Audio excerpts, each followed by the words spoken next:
Hello, everybody, and a very happy New Year's to everyone out there. And hopefully, and I stress hopefully, you're seeing everything loud and clear. We are en route to moving, finally getting the heck out of this place, this hellhole known as Nevada. And I'm very excited about getting out of here, but that means that things may be a little bit weird and disrupted. And I apologize if that happens. Hopefully, everything's good and you hear me loud and clear. Not only that, but you see me crystal clear as I've tried to do. Everything looks good on my side. So I'm going to assume, unless I hear otherwise, that everything's all solid, set, and magical, ready to go. Real quick, let's talk briefly about the so-called lump challenge, as I name it. My opportunity to expose the business with Luna Classic, and Luna Classic's been having issues. So I'm not going to pretend like Luna Classic's in a good spot. It's been having issues. Terror Rebels brought it upon themselves because they invited toxicity in their community by form of telescam invites and all the other garbage. Plus, apparently there's infighting and all sorts of other nonsense, childish things that seem to permeate cryptocurrency. It's not just them. Every crypto project, bar none, has the same problems. Infighting, a lack of leadership. When we talk about decentralization, we're talking about you have to have grown adults, number one. Two, they have to have a business mind. Three, they have to have common sense. And four, they can't allow emotions to get in the way of getting stuff done. This means that sometimes you have to make hard decisions about how things need to go. And sometimes somebody's going to get their feelings hurt, and that's normal. What instead happens is you get a bunch of either they're college kids or whatever, bros who get together and they think they can do something. Obviously, it's a copy of somebody else.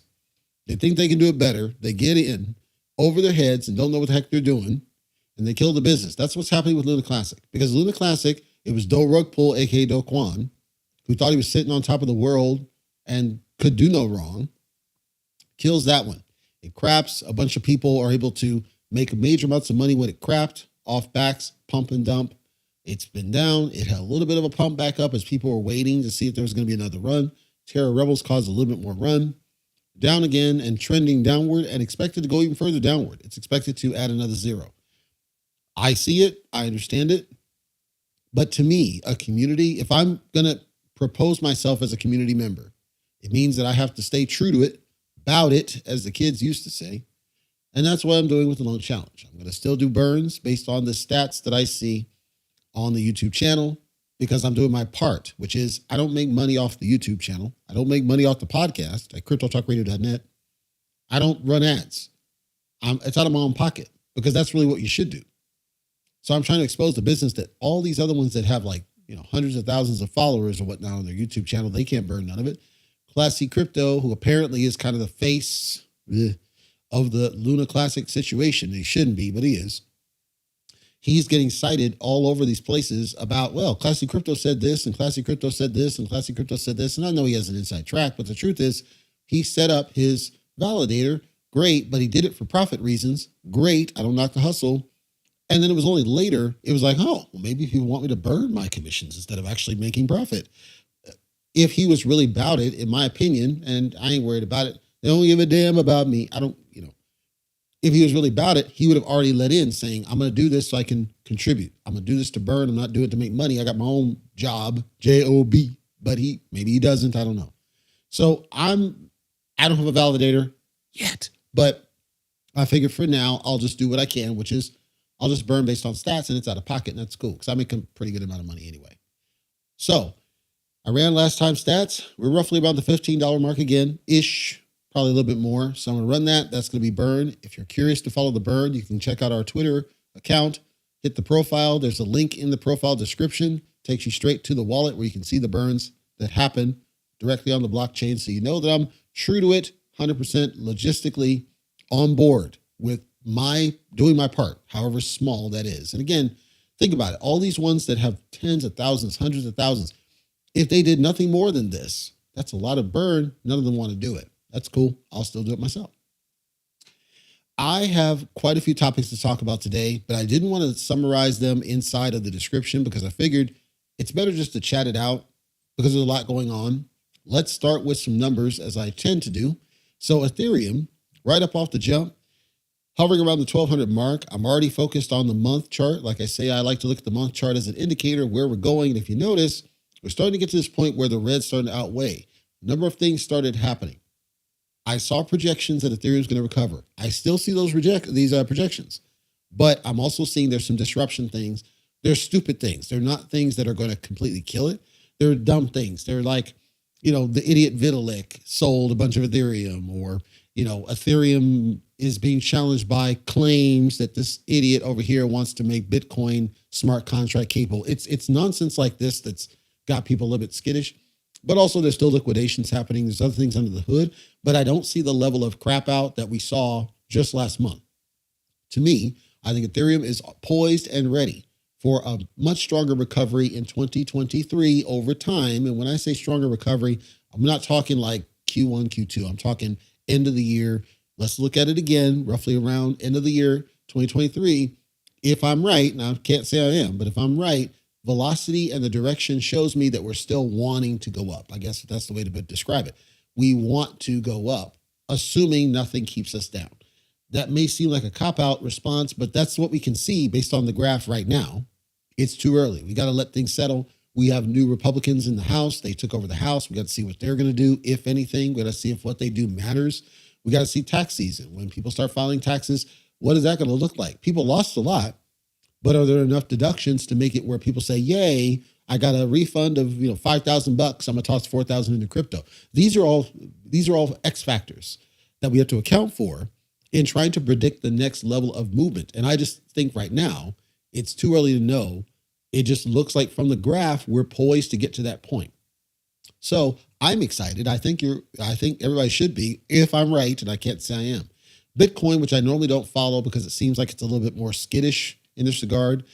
Again, on the month chart, it's essentially the same type of a graph, just that it has a little bit more in the pump, but it's essentially the same type of graph. But Bitcoin doesn't look like it has the same strength of recovery that Ethereum does, as in Bitcoin has a lot more pressure down. There's a lot more sells that happened recently, a lot more dumps that were happening. Long term, I think Bitcoin will be okay. Same thing, end of 2023, rather. I think it'll be okay. I think everything will be good, but we're going to have to wait this out. My recommendation, and it's only a recommendation because everybody's situation is a little bit unique, but my recommendation is the core, as always has been, the core coins can never steer you wrong. Even Solana, as Solana had its crap out very recently, even Solana is poised to at some point recover. Solana's got a lot of stuff beating it up right now. What with the FTX business, and then you got Bitcoin and it's struggling a little bit, Ethereum struggling a little bit, compounds on a class action lawsuit, like all of them have their little whatevers. XRP, we don't know what's going on with the case there. You got Monero, it was starting to have a little bit of an issue, not too much. AMP was called a security by Gary Gensler. Like all of them are being attacked, right? So given this, nobody can really say. What we pretty much uniformly believe is that crypto is at the point where it's not going to go away, but it's going to have to take a different form as time passes. We're not going to see, and I said this, we're not going to see a repeat of 2021. And I maintain we will not see a repeat of 2021. There are some analysts who claim Bitcoin is en route to six figures. I don't see that, but maybe some catalyst does happen, or some rich somebody tosses something in there, or Warren Buffett dies and his successor tosses money. I don't know. I don't see it. But there are analysts that seem to think that Bitcoin is going to go on a major run. I simply don't see it in the graphs. I see at least. Maybe it could do, but I'm skeptical. Let's put it like that. When we looked at Bitcoin then, there's a number of different things that we're looking at in Bitcoin in general. One of these things is its cost basis. When we look at cost basis, we have to understand how many people hold it now, whenever they got it, how much ever they had, it doesn't matter, but how many hold it now and where they are in their holding. So we're talking about your position. And you might have heard people say, I'm exiting my position, or I increased my position or decreased my position. And you might have heard about DCA, dollar cost average, on your position. Your position is a marker for your performance. The simplest way to describe this is if you bought Bitcoin when it was around $16,000, let's say, and you bought one, and I'm using simplified numbers here. So you spent $16,000, rounded number, 16,000 bucks. You got one Bitcoin. Bitcoin pumps to $2,000. You're at profit 4,000. Your position though is still 16,000 because that's all you put in, right? So if you put an extra, let's say 16,000, you didn't get 2 Bitcoin. You just put your position at 32,000 to double your value increase. Now you're at 8,000 profit, right? Because you just put another 16. You didn't get 2 Bitcoin. Bitcoin then goes down to 30,000. Okay, well, your position is still $32,000 in terms of what you put in, how much money you invested, but now you're beneath it. You're beneath it in terms of the value. So you're technically at a loss, even though you're still at 32 in your whatever. So the DCA is, I'm either going to add money to get it back to my position level equivalent, or I'm going to take money out to get it up to that. What this was saying in terms of cost basis and the analysis being done is when you're in Bitcoin at whatever level, if you think of a graph, right, it's 50-50. This 50 is at profit, this 50 is at a loss. They're saying now the majority of people holding Bitcoin now are at a loss. Well, if we look at price over time, so let me go back now to Bitcoin, I'm gonna go to the all chart. If we look at price over time of Bitcoin, so this isn't all because it cuts off at a point, but from the point that they first started tracking data, the lowest price we can find is 324 bucks per. Anybody that bought over 324 has to be at profit because we're way up higher than that. We're way higher than this. Well, if the majority are at a loss, what does this tell us? This tells us that the majority of people holding, they had to have bought beneath whatever point it is current, beneath where it is now. So if I'm at, 16,000 now, 16.5, they had to have bought sometime between this 16 whatever and there. So what does this now tell us? This tells us that most of the people that FOMO'd in to Bitcoin after it was jumping in 2021 sold at a loss, presumably, or they sold at profit, got out and didn't get back in yet, and they may be waiting to get back in, or they went to other projects. Big picture, what can we surmise might be happening as a result of that? If we're right, that the vast majority of people that FOMO'd in, so you're talking in this little pump area here, if the vast majority of people in 2021 are just sitting on the sidelines and they're not back in, will they get back in if it goes lower? Will they get back in at all?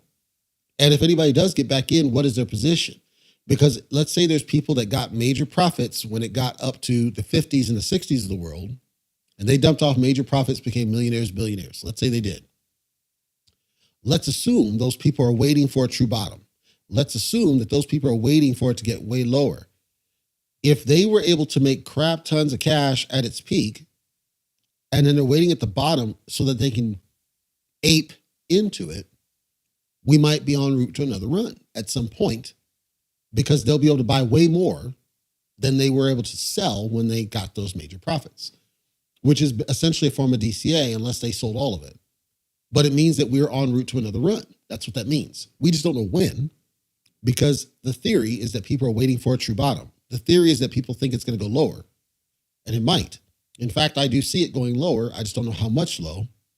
Most estimate the bottom is around 10,000, 11,000, 12,000 mark.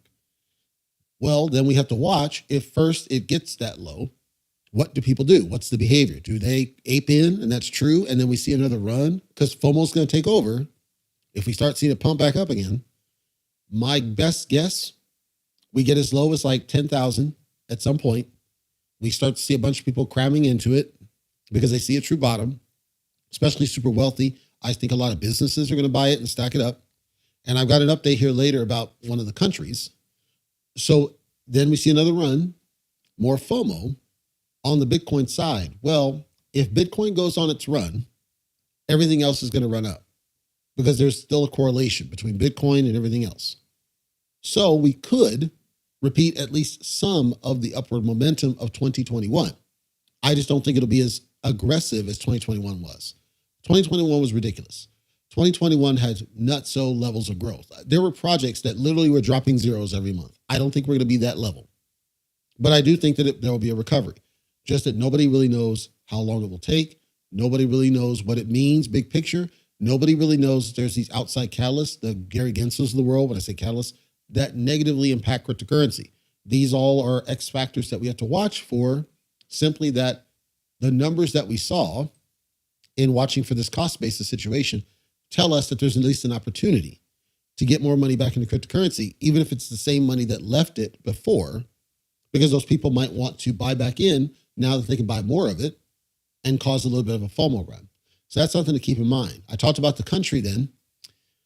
El Salvador had adopted Bitcoin as a crypto, basically said, we're going to invest in cryptocurrency. It's going to be part of our investment as a country.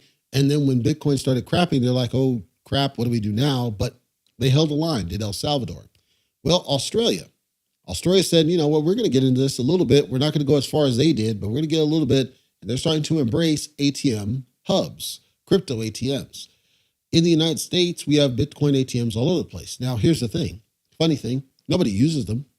Nobody uses them. I might see one millennial every blue moon walk by and do a thing. Other than that, nobody uses them. The reason nobody uses them, and I'll talk about why I think this is different in Australia, but at least out here, the reason nobody uses them is that the Bitcoin ATMs still force you to violate your privacy to conduct business. You have to give a phone number. Sometimes you have to do a selfie, garbage. You need a mobile phone. It's not appealing outside the bubble. They still have this mind that everything's around the phone and everything's around apps and everything's around mobile. And it's not what, like if I go to the regular ATM, fiat ATM, I don't need a phone. You can use a phone at certain ones as an option. Like I think it's Bank of America you can use your phone, tap it on the screen, and you don't need a debit card. But for people who don't want it, you still can use your debit card. You don't need a phone number. All you need is your PIN and you do the business. They already know who you are. So you don't have to go through the hoops and you don't need a mobile phone to transact business. That's where Bitcoin ATMs struggle. Bitcoin ATMs are never going to take off wide stream until they get the reality outside the bubble. Nigeria then was talking about this business and saying, well, we want to create our digital currency, our CBDC and everything, but we also understand the whole ATM business and we understand what's going on, but we think we're going to take a different approach. So while Australia's kind of going all in saying ATM, do, Nigeria's like, well, wait a minute, we should really think about better ways to do these transactions to where it's more manageable, more controlled, sustained. And my only feedback has ever been, it's not that I'm against Bitcoin ATMs. It's not that I'm against crypto ATMs. It's not that I'm against what they're trying to do. We have to get to a world where it acts like outside the bubble acts. We can't have reliance on mobile phones. We can't have reliance on text messages. We can't have reliance on apps.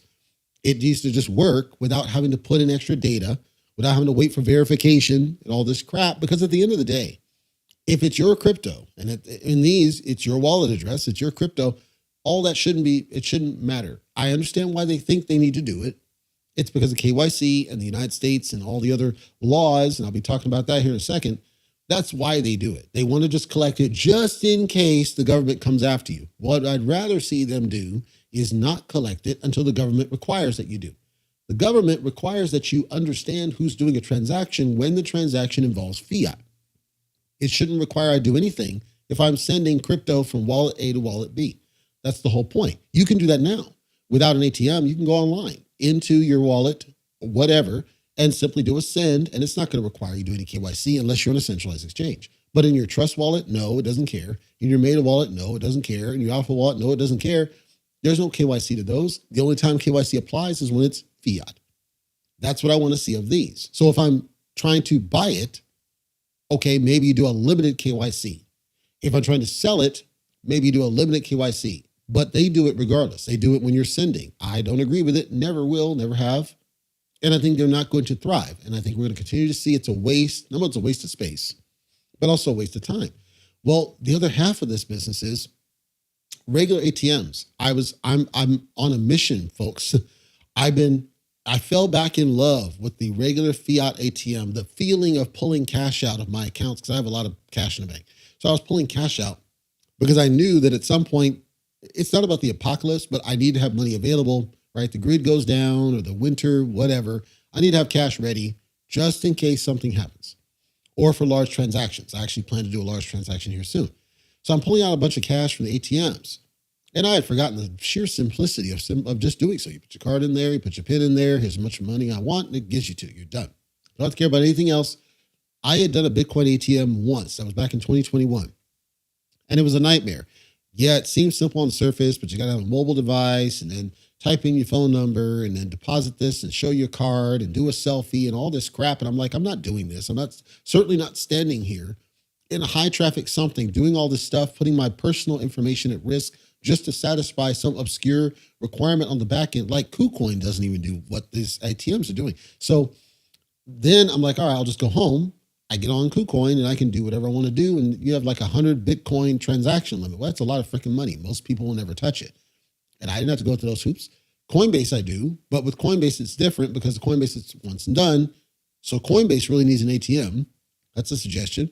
Get a Coinbase ATM out there. You log into your account. It automatically pings over, sees that you're already vetted. You're good to go. You can use your Coinbase card as the debit card, so it automatically knows who you are. I know they're not going to listen to me. That's cool. But see, that's how we solve that problem. We solve that problem getting creative. If I've already done KYC on you, you own your ATM network so that you can use the card that you're already giving me to automatically vet people. And now you're outside the crypto bubble. Now you appeal to the mainstream. Robinhood could do the same thing. I got my own beast about Robinhood, but it's certainly better than the current Bitcoin ATM garbage that I see out there today.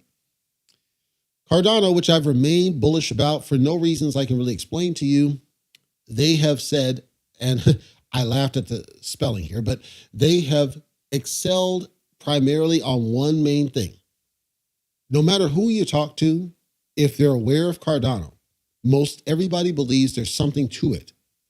It's strange. It's like there's something to it. We can't put our finger on it. We don't know what the heck it is. And of every other crypto we can think of, it's the one that seems to just stand out for no clear reason. Its blockchain's decently fast. Sure. It doesn't have a lot of apps. You have to do a different wallet to deal with the network. Now, Trust Wallet just added, you can add custom networks, so that may help. But it doesn't do what Polygon does. It doesn't do what Phantom does. It doesn't do what Avalanche does. Certainly does do what Ethereum does. It's cheap, cheap to transact, cheap to buy it. And again, it's fast. But other than that, it's like, it feels like there's just something, we can't put our finger on it. Sentiment. Sentiment is the strongest thing Cardano has going for it. And it's frustrating because you watch and you're like, this feels like a sleeping giant. It feels like it should be more than what it is. It feels like it should be blowing away the competition. And we don't know why it's not. And we'd like to understand why it's not. And if it's going to, and then when. I've never even made a projection on the price movement of the business because I don't know. I truly don't know if it's ever going to be a thing. Like, I'd like to even understand, will it be a thing? Do I think it'll be a thing? Yes, but that's based on no fundamentals that I can describe to you. It's just a gut instinct, as bad as that is. Remember, Cardano was up to like $3 per coin. At one point, it's down to like, I think 20 cents or some odd, 25 cents. So that's a large drop, and its projection doesn't look good anytime in 2023 from my eyes, but it's always in the chat. Bleaves, who's different, he's on the YouTube side. He often will say, Saitama moves the needle. I think there was a time when Saitama did move the needle. I think Saitama has good enough marketing to convince people that it's moving the needle. I think Floki has lost its momentum. I think Kishu's lost its momentum. I think SHIB has harmed its own investor sentiment. I think Luna Classics lost its momentum. I think all the ones that had true move the needle, they've died off, mostly because of their own internal failures, which I called out on the podcast at cryptotalkradio.net, that many of these ones, they're not going to be able to keep up with the disaster of 2021 and 2022. But Cardano just doesn't seem to go away. It's always in the conversation. It's just there. It's what SHIB should be in chatter, in sentiment, in appeal, general appeal. I'm not telling you that it's going to do something. I'm saying that people in general believe Cardano is going to be something. We don't know what, we don't know when, we don't know even how, but almost all of us feel something about Cardano, and we'd love to understand why that's a thing. Now, there's one catch. We know that most blockchains are going to suffer and struggle if they don't do anything. So having a blockchain only does you any good if somebody uses it and that it's used, that people want to use it and that it's used. So when Shib talks about Shibarium and all this crap, and I said, how are you going to convince me to buy it? What's its use? Why should somebody use your blockchain? We're no longer in a world where just speed is going to be the big deal or not. You got to have something more to it. That's why I didn't believe in the whole SafeOX crap, which apparently is not going to be a thing. And apparently it's Vulcan. And apparently that's I don't know. Same thing. Not everything has to be a blockchain. There are tons of blockchains already. Most still settle on Ethereum, Phantom to a lesser degree, Polygon to a lesser degree, Avalanche to a lesser degree, and it starts decreasing once you go from there. Most of the other blockchains don't have significant levels of development. They're just defaulting to Ethereum because it's convenient, or Binance Smart Chain because it's convenient. So when Cardano has its that's performant, it certainly is much more performant, seems more stable. There's not a lot of active projects out there.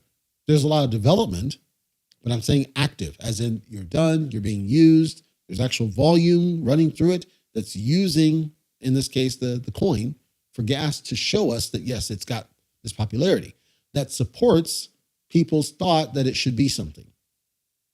So I'm going to spitball Cardano because I'm a fan that I can't explain it. I'm a spitball Cardano. I think that Cardano today is where Bitcoin was 10 years ago. I think Cardano at some point, assuming management stays on track, which I can't guarantee they will, assuming they stay on track, I think Cardano has a really good chance of strong price movement, 10x price movement, because remember, it peaked over $3. So 10x is not unheard of. 10x price movement in the next 5 years. And you're like, that's a long time. It is, because there's a lot of other factors that play into that spitball. Again, their management's got to stay on track, number one. Two, we have to see the other ones keep screwing up, because that would take attention away from them. If they keep screwing up, people are going to look at other ways. And the more Cardano's in the news and in the media, it's going to cause people to sit up and take notice. And I hope that I'm right, because I feel like there's something there and I want them to succeed because I think it's a good project. Management may be in the way and I don't know. I'm not sure. Italian Parliament, crypto gains tax. I'm not in Italy, but the reason I wanted to point this one out, and for those not in the United States, I think this is something you should pay attention to, because it's something that's never really been fully. We have the equivalent of a crypto gains tax here in the United States. When you file your taxes, you are supposed to tell them about crypto gains and they'll tax it. Now, here's the catch, and I'm giving you a spoiler alert here, because I do my own taxes, have done my own taxes since I was like 17.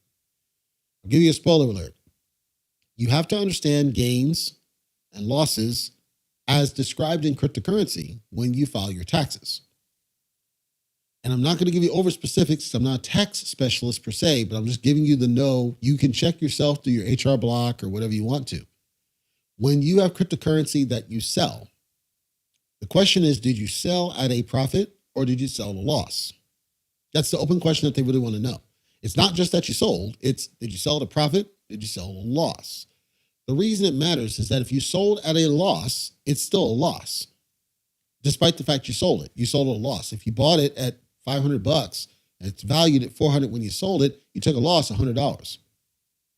So when you're trying to do the calculation and you put it in the tax form, it's going to try to understand, okay, I lost $10,000 in cryptocurrency in the year, whatever.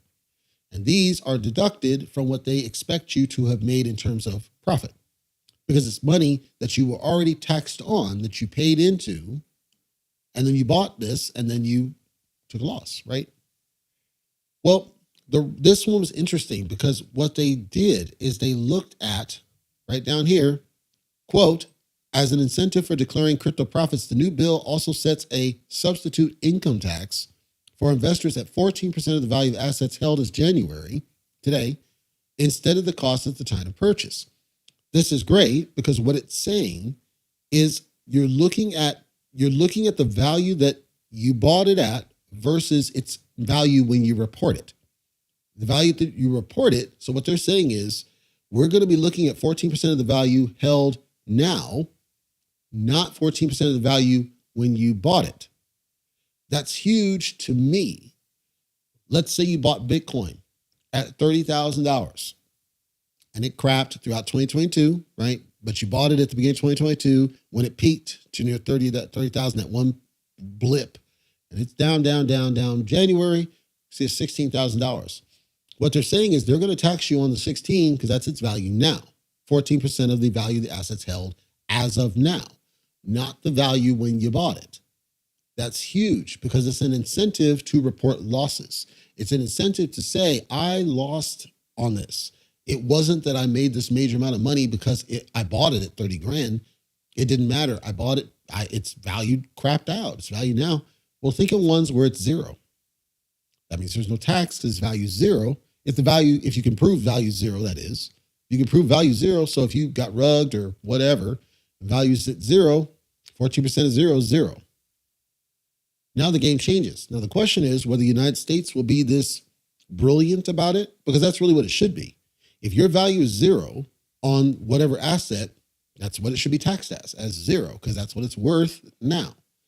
My guess, they're going to say, well, you didn't sell, so because you still hold it, we're going to assess it based on whatever value as of whatever point in time relative to when you bought it, or some convoluted, math that puts it to the point where you have to pay something. That's my guess. But if they're smart, they will adopt something like this that says, actually, no, it's if your stuff's worth nothing, it's worth nothing. If you lost $10,000, we have to account for the fact you lost $10,000 when we take your tax filing to make it fair for you. And that's an incentive for people to actually report it. Because the reason people will duck it, and just be honest, I say duck it, but let's be honest. If you need to get out to fiat, you go into a centralized exchange. If you go to a centralized exchange at any point, they already have a record of the wallet you used, and they're going to be able to report that to the government. So you can't duck the smoke. If you do, they're going to come after you later. They can find out how much you owe if they want to. The point is, Italy wants people to actually want to report it and treat it as a benefit, treat it as an incentive. That's how you get adoption of doing it. For the wealthy, for the non-wealthy, that's how you do it. Then we need to explain to people who are not wealthy, who are outside the crypto bubble, the incentive of doing so. Because remember, if you have stuff like the 401k match, the benefit of dumping into 401k is that the money you put in there is pre-tax dollars. It's not taxed to you until you take a distribution. In cryptocurrency, you're going to be nailed, but if they do it right, that's assuming you actually made any money off the thing. So if they do it right, you could have another way to offset tax cost by adopting cryptocurrency as part of your portfolio, which in theory should increase adoption of cryptocurrency, which in theory should cause more rise, in theory. Of course, the United States is filled with very stupid people, so I'm not sure it'll get there, but I'm saying that I like what Italy's doing, and hopefully we do something very similar, because I think it's the right course of action for people outside the bubble to get in and hopefully keep us on an upward momentum instead of the crap out. I'm not going to talk this very deep because I don't really care about Doge. I'm just at a high level here. There was a tweet. I didn't watch this crap because I don't watch these, but apparently this Schiller, I don't know anything about this, Matt Wallace, he says he's going to delete his channel. This seems to be a pattern, by the way. Some of these Schillers, what they'll do is they'll say, if this doesn't happen, I'll delete my Twitter. Or if this doesn't happen, I'll delete my YouTube. Deep. There's a lot of this, right? And because they're keyboard warriors where you can't hold them accountable because they're on the line. Something will happen, and it's like, okay, you should delete. What is his name? Sandstorm. He YouTube, right? He had a Twitter channel, and he was pitching Saitama V3. And he said something along the lines of, if this rug pulls, I'll delete my accounts. I'll get offline. Well, Saitama V3 didn't rug pull, but it failed. It drastically failed. And I explained prior to its launch, this is probably going to fail. And after its launch, I said, I told you it was going to fail. And he didn't delete his accounts. And people were saying, hey, this effing clown, he said he would delete his accounts. And I said, he's smart. He said if it rug pulls, he'd delete it. He didn't say he would delete if it fails. But all these fake, phony bets from these bros, I don't know. So this Matt Wallace dude, he's like, I'll delete my YouTube channel. I got 240 subs. I'll leave that. I'll delete my channel, 240 subs. If Doge doesn't get over $1 by the end of 2022, because Here's what was happening. Doge at one point was pumping because Elon Musk bought Twitter. Anytime Elon Musk does a thing, Doge seems to pump. So Elon does this, Doge pumps. I think that's high as 60 cents. That's what triggered him to do this business. This guy calls him out and says, it's the 30th of December. That's a song, Temptations. And Doge is currently 6 cents. Are you going to do that? Or are you just lying, making crap up or whatever? This, And I'm just calling out, I have my bet, right? If Ethereum goes beneath 900, I'll do live karaoke on the YouTube channel.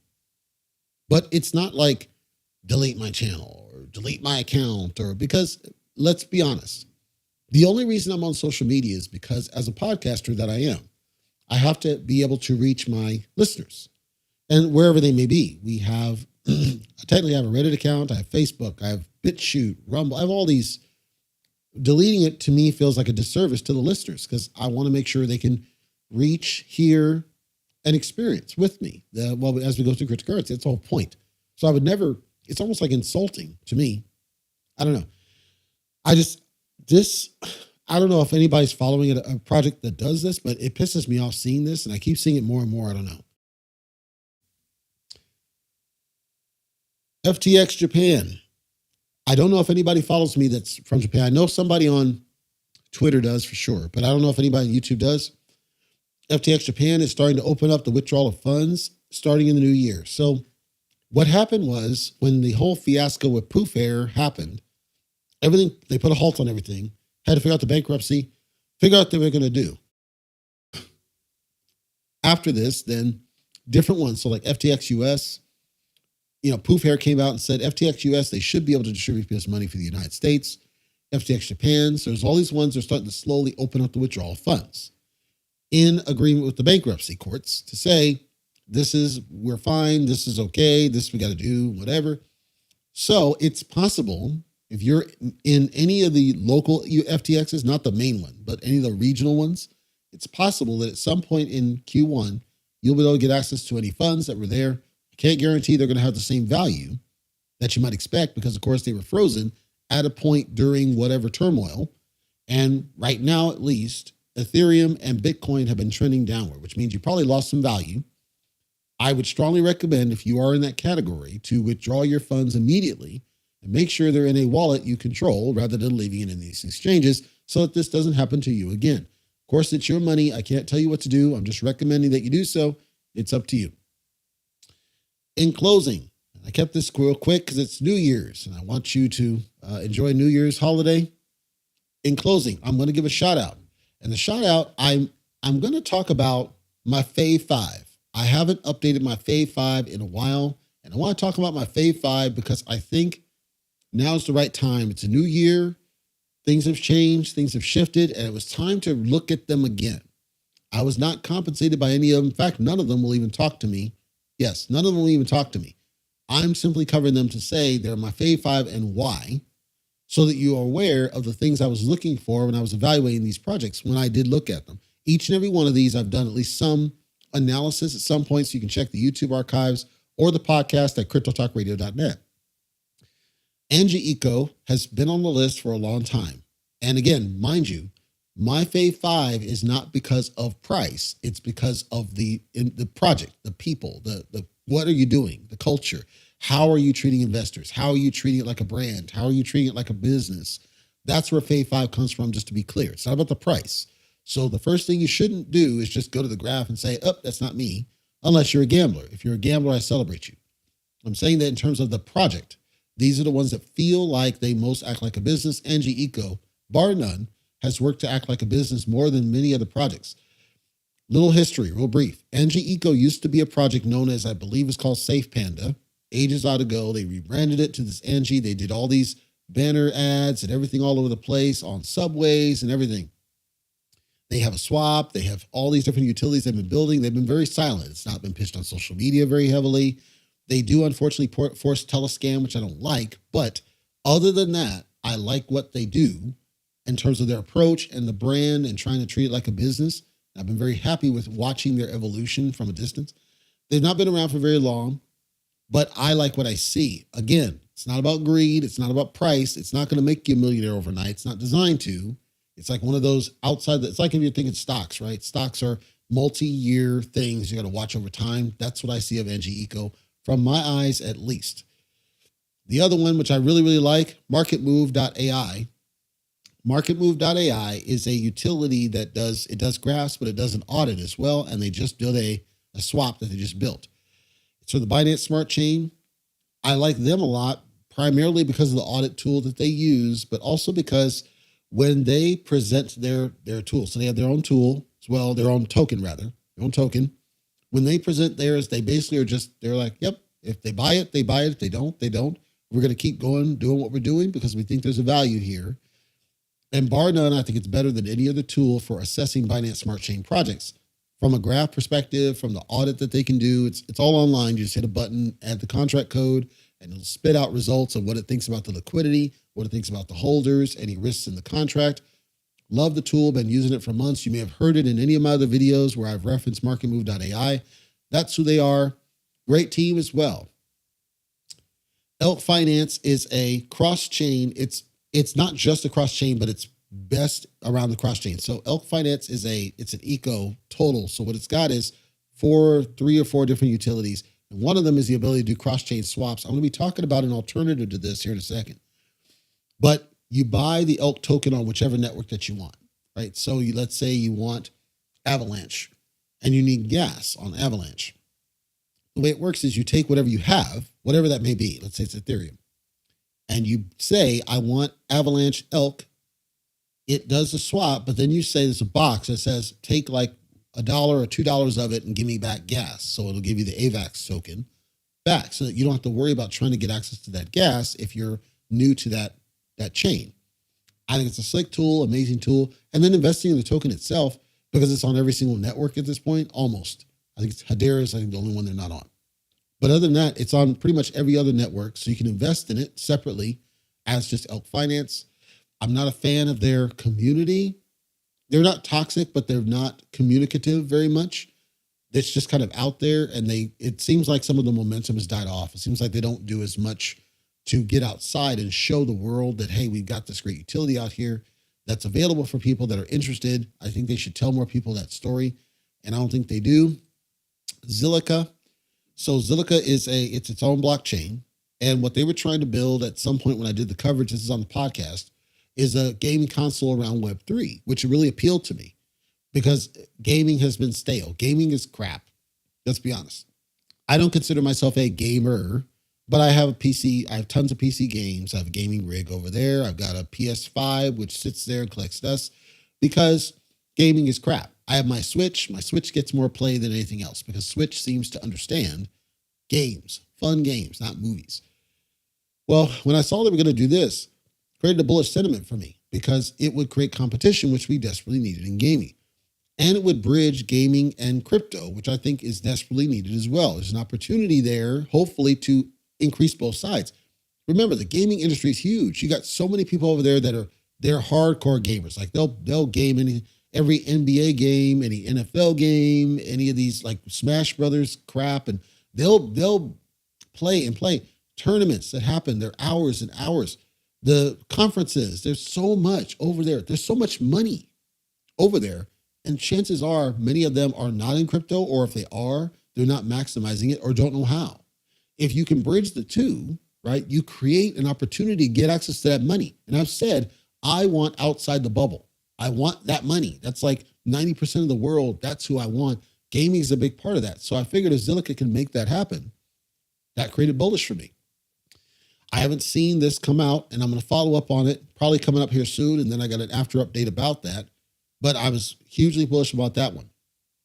The other one, and I'm going to talk about this one separately because I've been watching the project, but I've not gone deep into it, and that's Rich Quack. Rich Quack is on the Binance Smart Chain, and Rich Quack is a unique one, man. It's on centralized exchanges. It's got a crazy high supply, like nuts. It has the fire pit concept. It has reflection mechanics. And if you look at its graph over time, it seems like it's always up. It seems like it goes down, but I'm saying over time. So you look at the year chart, say, it's up. And I think it's because of two things. One, community. They have a really good community sentiment, really good community approach. They talk to people outside of the bubble. They don't force tell a scam. They're on Twitter, they're on CoinMarketCap, they're on Discord, they're everywhere. They're just communicating things. Rich Quack started conceptually as an ICO incubator. So the thought was, you have a new project you want to put out, we'll help fund it. They funded one project, they haven't funded any since. They then shifted, and now it's a different model, and they built what's called QuackX. This is QuackX that you see on the screen. QuackX is a cross-chain swap, but don't treat it like any other swap. You can buy and sell with your credit card on it. That's a little tab that's up on the upper right there. Or you can swap the crypto straight, but the thing is you don't need to connect your wallet to do it. All you have to do is say, I've got whatever, and they have a lot supported. I've got whatever, and I want whatever, and it's cross, which means that I could say, for example, I have whatever the hell World Token is, and I want some Rich Quack. World Token is, I'm pretty sure it's an Ethereum token. Rich Quack is on the Binance Smart Chain. I could say, I got Bitcoin to offer, and you can buy Rich Quack straight. Rich Quack is a Binance Smart. So you're jumping from Binance or from Bitcoin over to the Binance Smart Chain, or you can say Bitcoin over to AVAX, straight over to the main coin for AVAX, and just buy it. If you were to try to do this on a centralized exchange, you would have to go through multiple hops. First of all, it's whatever token that you got, and you have to sell it through whatever liquidity pair. So let's say it's Bitcoin to USD Tether. Then you take USD Tether and buy, and that's assuming that the token you want is on that exchange. It may not be. Like Rich Quack, I don't believe it's on KuCoin as an example. It might be, but I don't think it is. If I wanted to buy Rich Quack, I would have to take, let's say I had Bitcoin. I'd have to take my Bitcoin, I'd have to sell it to USDT, take my USDT, buy BNB, or Binance USD, but BNB is probably easier.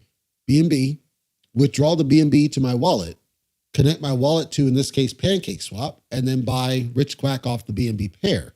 That's a lot of hops, and it's a lot of delay. You're talking, in some cases, 30 minutes to an hour to get everything done just to get into a token that I wanted, with all I had to start with was Bitcoin. If we think outside the bubble, somebody who's fresh in, they're going to start with Bitcoin or Ethereum, USDC or USDT, possibly Binance USD. These are going to be the five, for the most part, that everybody's going to start when you're new to it, because you have to. Because if you're buying in, let's say you're trying to buy into SHIB, you have to start with Ethereum because you need the gas to it. So you might load up Ethereum, not knowing any better. You buy into your SHIB, that's great. Then you see another project over here that's Ethereum, and you figure you want to get into that one. Let's say Terrarium. I hope you don't, but let's say you did. Okay, so that's Ethereum, great. But now you see this Binance Smart Chain token over here that you want to get into.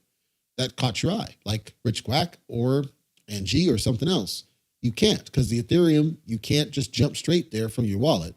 You'd have to jump back to the centralized exchange and swap it, and then jump back to your wallet and then do PancakeSwap. And that requires you to connect your wallet. Outside the bubble, that's unthinkable. People are not going to waste the time. They're just going to get frustrated and quit.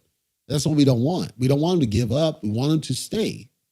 And so there's all these educational tools out there to try to help people understand how to do it. I've done at least 4 different coverages about wallets versus exchanges, whereas QuackX does it straight over. You don't need to worry about connecting your wallet. You don't need to worry about the thought behind the bridge. You don't even really need to worry about the network. You just simply say, this is what I got. This is what I want.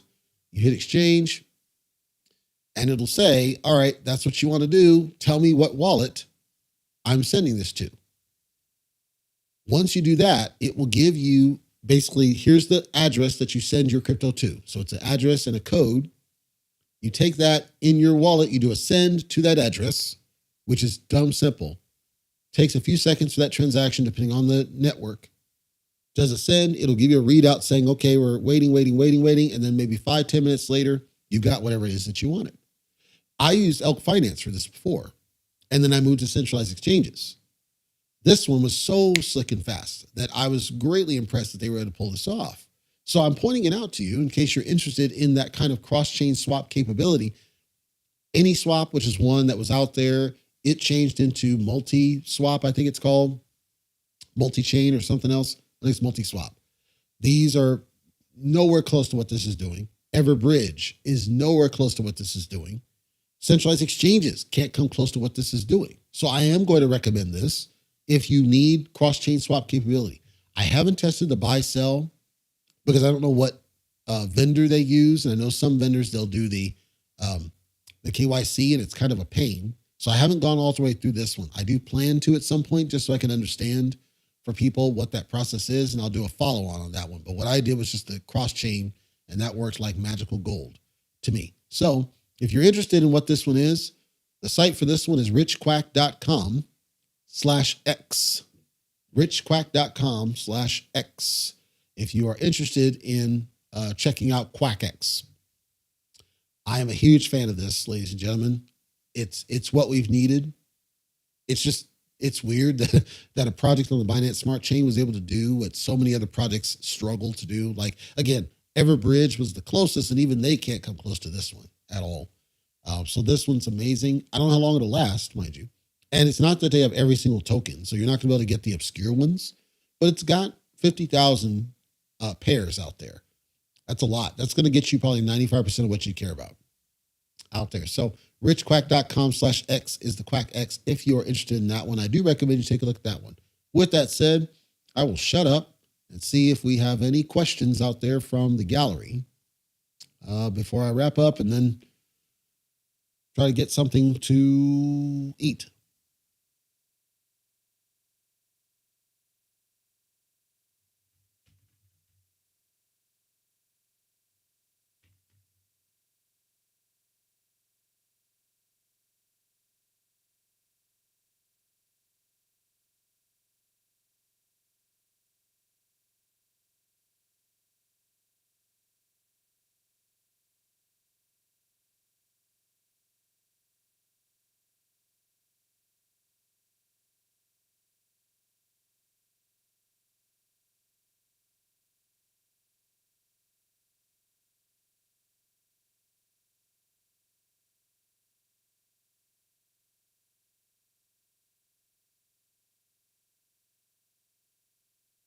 Good deal. Once again, if something comes up to you after the fact, please feel free to leave it in the comment section below. Once we filter out spam, we will check and release those with a response. Or you can leave it at cryptotalkradio.net on the contact form. We will get back to you with a response there. Other than that, I want to, again, wish everybody a happy New Year's. We are hopefully en route to good things to come. In cryptocurrency, we have to keep garbage out of crypto, though. Stop the kids and say the word Jeet, and say the word Keck, and say the word Maxi and all that crap, and hopefully get serious investors in place. And seeing more projects step up that are doing serious type things and serious type investment things is a great thing. Hopefully everybody's safe, by the way. If there are people in the United States that are in the parts that are being beat up by the weather, I hope not, but hopefully everybody's safe and not impacted by it or have family or friends impacted. And so I wish anybody well. And the other point on this, make sure no matter what, crypto is tempting to get hooked into. It's tempting to get trapped. Make sure no matter what, whether you get in or not, how much you get in, where you go, whatever, make sure you take care of your people first. Make sure you take care of your family first. Make sure you take care of your household first, because those are the things that matter. They're not going to go away. It's going to come and go. It's going to change. It's going to evolve. It's not worth 100% of your time or attention or money, in my opinion. So take care of your people. Make sure you're all taken care of. And then in closing, just FYI, as a reminder, because I mentioned on the podcast, but some on YouTube may not have heard the podcast, and shame on you. I'm kidding. So next week, we will be live on Friday next week, not Sunday. And the reason is because I have to get ready for my move to get the hell out of Nevada. Finally, Hercules, to get the hell out of Nevada. So Friday is going to be the recording day. Just before I take off I have to drive up to my location, new location. So I'm getting it done early. And then we'll do a podcast episode on Monday, not Tuesday, Monday and Wednesday instead of Tuesday, Thursday. So we are shifting the schedule for the next weekly video. It'll be Friday instead of Sunday. So I'll have it scheduled. So you'll get an alert if you want to. I'll have it scheduled, but just so you know, it's Friday instead of Sunday. I'll be driving the whole weekend, and then we'll be recording the podcast on Monday, and then our Wednesday. Then we'll be back to our normal schedule, assuming I can get the internet all set up and good to go. Because the only thing that's pending right now at this point is getting my car, which should be showing up tomorrow, and then getting internet set up at the new place, which they won't let me do until I'm there, which is stupid. But if I get all that done and all that's set and good to go, I've got everything set. I got the cash in hand. I got more cash than I know what to do with, ready to go. Bank account's all settled. Address changes are all in place. The post office address changes are in place. I have to finish all my packing, and I'm really excited to get the hell out of this place. Finally, getting away from the nonsense that is Nevada. I've lived in quite a few states. I've lived in California. I lived in Oregon. I lived in Washington State, Colorado, and now Nevada as an adult, that is. And Nevada is arguably the worst of everywhere I've lived. Oregon was bad for its own reasons, but it was not, you could tolerate some of it. It was where I was in Oregon that was bad. Nevada's just bad no matter where the hell you go. It's horrible. It's terrible. So I'm excited for new adventures, new horizons, and I'm excited for the future of Crypto Talk Radio because there's a lot on deck and a lot planned for the future, as especially I build out the triad and starting to build that more to the point I had some great ideas for some of the benefits the tribe will get, but also forming the business model that's going to be backing Tribe Crypto. That's outside the bubble. We're talking in the physical world, things that I'm planning to do that are really exciting. And I want to try to take advantage of that and see if I can do that. So with that said, once again, thank you. Happy New Year. Take care. Please, no matter what, please, please, please stay safe. It's a wild west out there. I think everybody feels it. And I hope that everybody has a great 2023. I'm cheering everybody on that's listening to me here today. Thank you.